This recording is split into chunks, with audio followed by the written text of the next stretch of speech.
It's 1974 in a small village in northwest China, and severe droughts are about to set off an alarming chain of events. We have the small, sleepy town of Xi'an, China. People in this village are farmers and need water to grow their own food. But with no rain in sight, things are starting to get desperate, and they need to take action fast. So the villagers come up with a plan to dig wells. By the third day of this project, they've made great progress. They're down about 15 feet. Now, one of the workers, a man by the name of Yang Jifa, as he's digging, his shovel hits something hard. He's not exactly sure what it is at first. When he keeps digging it out, the broken head of a sculpture emerges. Feeling he's discovered something important, Yang takes it back to the village, but everyone is terrified to touch it. For the local people, finding the broken head of a statue points to things that aren't necessarily good. This could be sacrilegious, it could be something to do with the ancestors. At any rate, it's not the kind of thing you want sitting around your house. Word of the mysterious sculpture spreads fast, so the government brings in a team to investigate. What they find next is astounding. One by one, these large terracotta warrior statues are unearthed. The men vary in height, uniform, and hairstyle depending on their rank. And the soldiers are armed with actual bronze weapons, with axes, crossbows, and spears. Some of them are even mounted on horses and chariots. When the dust is settled from this excavation, archaeologists discover more than 8,000 of these terracotta statues. This incredible treasure represents one of the rarest and most priceless archaeological finds of the modern age.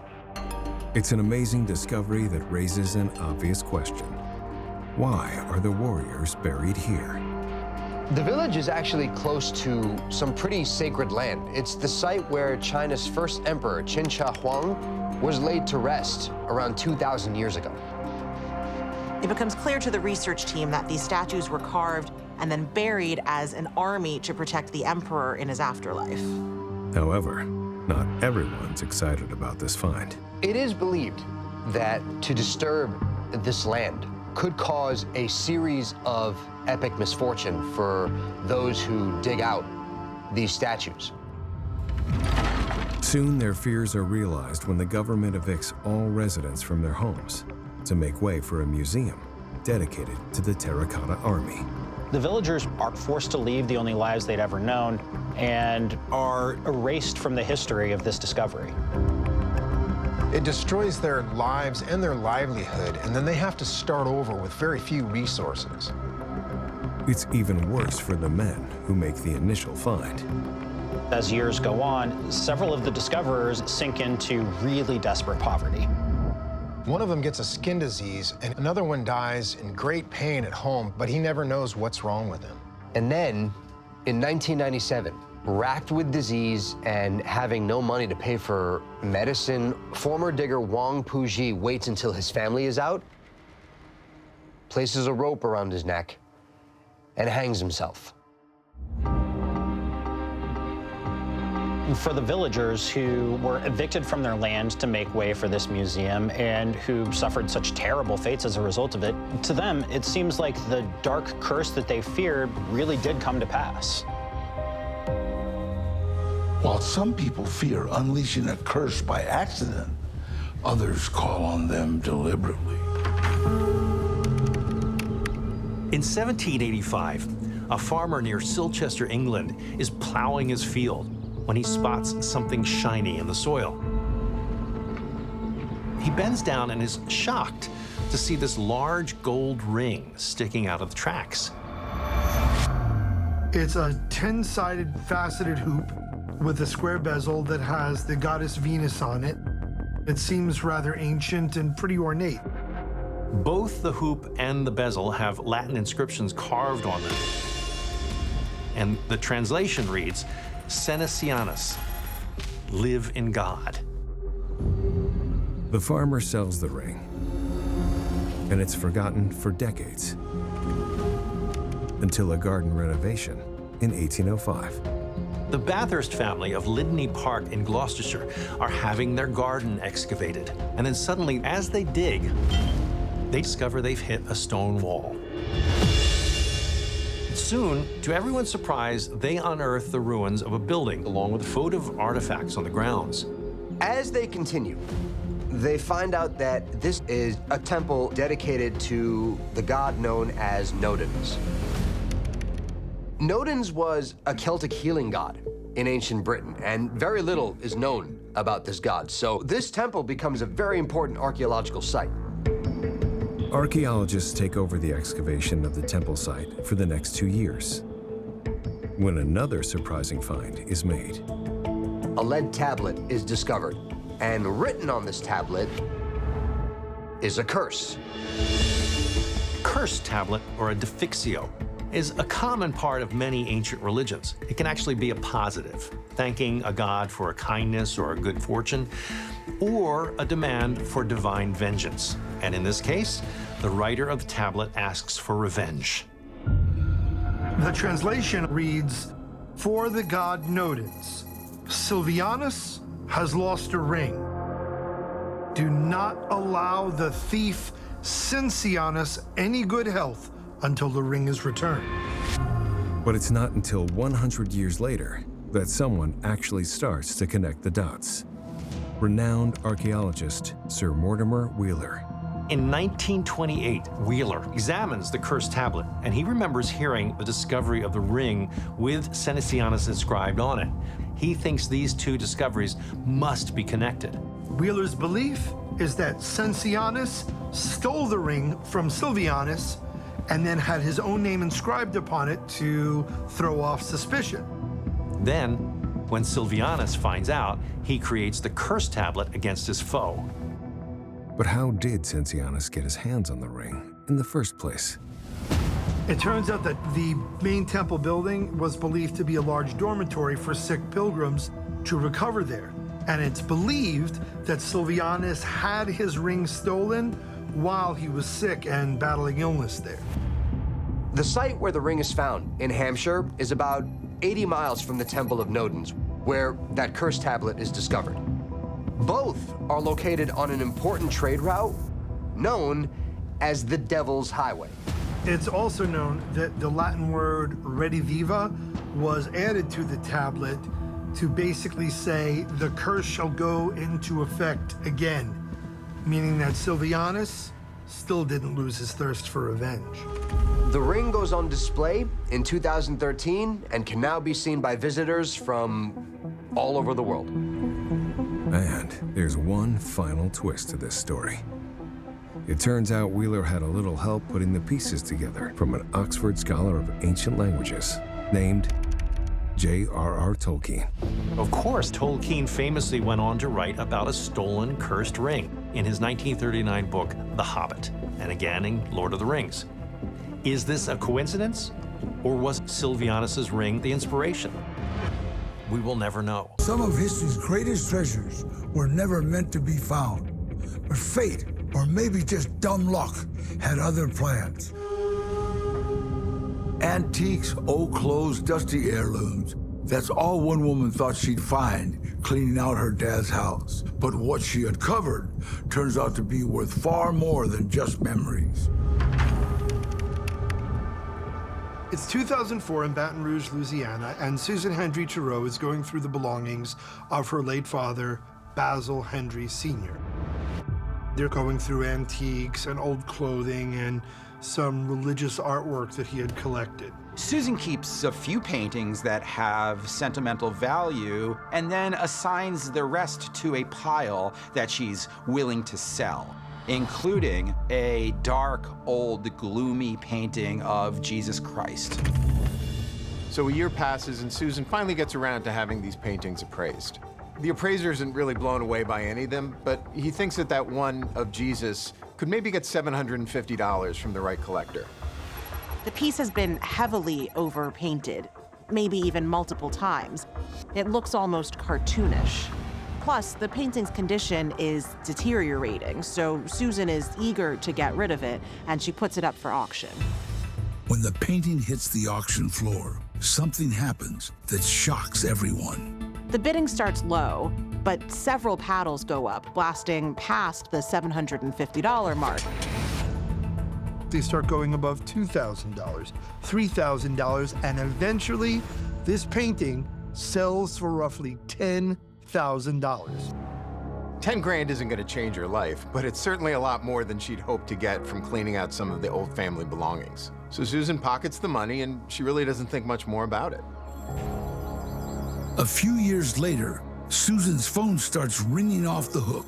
Out of nowhere, members of the media begin calling Susan, asking her about this Jesus painting that she sold at auction. They asked, where did you find it? Where did it come from? And most importantly, did she know what she had? To most, it looked like just another old painting. But as the new owners embark on a skilled restoration, a very different story comes to light. As they clean it up and remove the dark layers of paint on the surface, a new, different image starts to be revealed. The group takes infrared photographs to get a better look at this image that's peeking through. They see what's called a pentimento, which is basically a tracing of an earlier piece. There's a version underneath the painting where Jesus' thumb is straight instead of in a curved position. Based on this, the new owners believe they've uncovered a lost work from one of the most famous artists of all time, Leonardo da Vinci. As it's carefully restored, the piece becomes easily recognizable as a missing Da Vinci known as Salvator Mundi, which translates to the savior of the world. The revelation sparks a flurry of headlines. How did such an important work of art end up in Baton Rouge, Louisiana? Susan believes that her father acquired the painting from her Aunt Millie, but no one ever mentioned that this painting was anything overtly special. With little to go on, experts dig deeper to better connect the dots. Researchers tracked down records from a Sotheby's auction in 1958 featuring the estate of James Cook, the grandson of famous British art collector Sir Francis Cook. Sure enough, there's a record of Aunt Millie buying this painting for 45 pounds, roughly 120 bucks. Once it's fully restored, the Salvator Mundi goes back up for auction in 2017. This time, a member of the Saudi royal family buys it at auction for $450 million, making this once discarded painting the most valuable piece of art in world history. You'd think if you were spending almost $500 million on a painting, you'd want to show it off, but nobody's seen it since the sale. The rumor is that it is in a high-security vault somewhere in Switzerland. And with the history of the Salvator Mundi of appearing and disappearing, we may never see it again. Or maybe we will. In 2012, another revered piece of history falls into one woman's lap. Marie Malchotti, who's a book conservation technician at Brown University's library, is going through a recent donation from the estate of Solomon Drown, who graduated from Brown in the year 1773. And while going through a book that was published in 1811 called The Modern Practice of Physics, she finds something unusual. A little slip of paper is tucked in the back. She carefully unfolds the paper and she sees a depiction of Jesus' baptism by John the Baptist. But at the bottom, she notices an inscription that says, P. Revere Sculp. Malchotti can't believe her eyes. She knows that sculp in a signature stands for sculpsit, which is Latin for he engraved it. And she sees the name P. Revere. So she started thinking to herself, there's no way that this could be the Paul Revere from the Revolutionary War. Most Americans know from school that in April 1775, Paul Revere was responsible for warning the colonists that the British military was on their way. Less well known is the fact that before he became a celebrated patriot, Revere made copperplate engravings for books and magazines. Arguably, his most famous engraving was the Boston Massacre in 1770, which was used as a key piece of propaganda for the American Revolutionary War effort. But this piece is a little different. This etching is of a religious nature. It depicts Jesus being fully submerged in the Jordan River by John the Baptist. The piece is titled, Buried with Him by Baptism. For more insight, Malchody brings the etching to Richard Noble, the Brown University Library's rare material cataloger. Noble first examines the paper itself. He holds the paper up to the light and he sees a rib structure, which is a telltale sign of 18th century paper. Then Noble moves on to his next area of focus, looking at who Solomon Drown actually was. The alumnus who owned that collection of books, it turns out that he was a contemporary of Revere's. So the age of the books, as well as the etching, they both line up. Finally, Noble discovers that there are actually 4 other copies of this etching attributed to Paul Revere. So he calls the American Antiquarian Society and the Worcester Art Museum to have this copy compared to the others. Sure enough, they're a match. So it's an authentic Paul Revere etching. But there is one difference between this one and the other copies. This is the only one with the full plate mark visible, making it extremely rare. The exact value of this etching isn't known, but other Revere works, including one of the Boston Massacre, have sold for over $400,000 at auction, and this one is even more unique. Now, while this incredible engraving has been featured in numerous exhibits, you can actually go see it today. Whether you're a history buff or a Paul Revere enthusiast, it's at the John Hay Library at Brown University, by appointment only.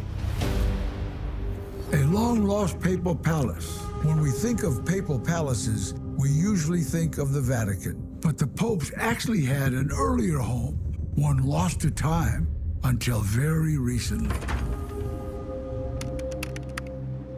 It's the summer of 2024, and the city of Rome in Italy is gearing up for Jubilee 2025. It's a massive Catholic celebration, and it's expected to draw roughly 30 million pilgrims to the city. To prepare for the influx of tourists, the city undergoes a lot of upgrades. One major project is renovating and repaving the public square in front of Basilica di San Giovanni in Laterano, the oldest public Catholic church in Rome, which was founded in 324. The plan is to add new landscaping, lighting, even a fountain. But not long after shovels hit the ground, workers strike something that appears to be an ancient wall. Then another. Then another. It seems they've stumbled on some kind of structure. They call in a team of archaeologists largely led by Daniela Porro. She's the special superintendent of archaeology in Rome. She analyzes these walls and sees that they're made of tuff, basically an amalgam of stone from volcanic ash buttressed by wood. She's able to realize through her analysis that these walls date back to the 9th century, which means they have found something incredibly special. These are the fortification walls that protected the original palace of the Pope. Before the Pope and the Catholic Church were based in nearby Vatican City, the head of the church resided in an elaborate papal palace in the heart of Rome.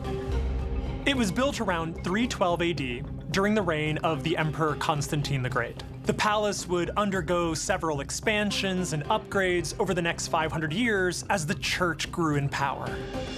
As the church expanded, the papal palace became a target for Arab anti-Catholic invaders and even Roman aristocratic infighting right at its doorstep.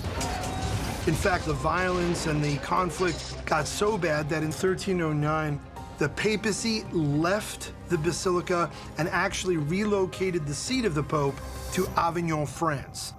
Abandoned and empty, the palace falls into neglect and ultimately is decimated by fire.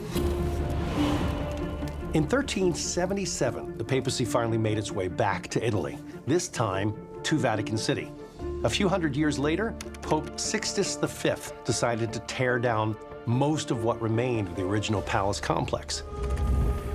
When construction crews rediscover the palace ruins 500 years later, archaeologists turn their attention to preserving the site. Antiquity experts and archaeologists feel it may take years to fully grasp the enormity of what is in this structure. What they do know is that they have uncovered an incredibly well-preserved time capsule of one of the most important religious institutions and religious titles in the entire world. Sometimes just doing your job results in astonishing finds, especially when that job is construction in an area rich in biblical history. It's 1913, and construction of the Palestine-Egypt Railway is moving full steam ahead along the coast of what is now the modern state of Israel. But as these railroad workers are clearing out space to lay track, they strike a large stone that seems out of place. In this sandy earth, they find a flat piece of marble about 2 feet tall and 2 feet wide. As a few workers start to excavate it from the ground, they notice that there's very faint writing on it. It's been etched into the marble, and it's in a language that they can't understand. Intrigued by the find, one worker decides to take the large marble slab home with him. When he gets it to his house, he puts it in his courtyard and uses it as a stepping stone. The inscription is placed face up, and it stays that way for 30 years. Then, in 1943, he puts the stone up for sale, and it attracts the attention of archaeologist Jacob Kaplan. Kaplan heads to the house, and when he takes a look at the inscription, he immediately recognizes the writing. It's Paleo-Hebrew, which is a style of writing that was used from 1000 BC up until about 135 AD. So right off the bat, Kaplan knows that this thing is really, really old. And although he can identify the script, he can't actually understand it. Nevertheless, he goes ahead and he buys the slab and he takes it home and enlists some of his colleagues to help him to decipher it. As they start to translate, the first line grabs their attention. It reads, "I will call you to remember for goodness forever. God spoke all these words." Then, further down the stone, they identify other words. You shall not murder. You shall not commit adultery. You shall not steal. Kaplan has found a fully intact stone of the 10 Commandments that dates back to the era of the Old Testament.